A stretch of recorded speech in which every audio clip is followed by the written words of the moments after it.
play smart. Walk smart. Winners play smart.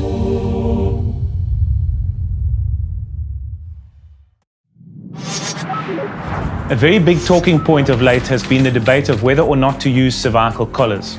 There's a recent growing body of evidence and medical opinion that one should not routinely use collars within the pre-hospital environment.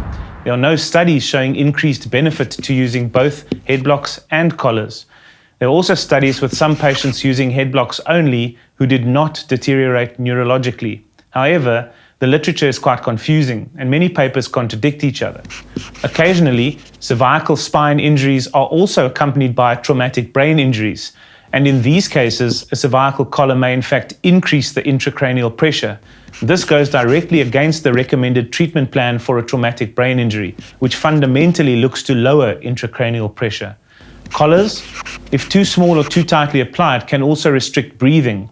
Due to the ethical considerations and difficulty testing this particular part of treatment, you will probably never find high-quality scientific papers such as randomized controlled trials on the topic, but it is nonetheless recommended to keep watching future scientific developments.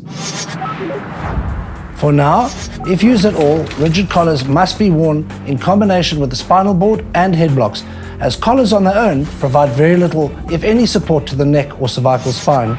Even though it is evident that collars do not have too much of an effect in stabilizing the cervical spine, for now it has been advised to not completely discontinue their use.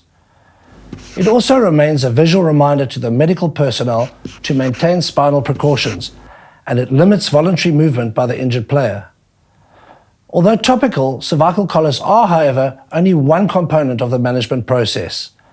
The decision to use or not use a cervical collar must be made by the qualified medical personnel involved in treating the patient on site.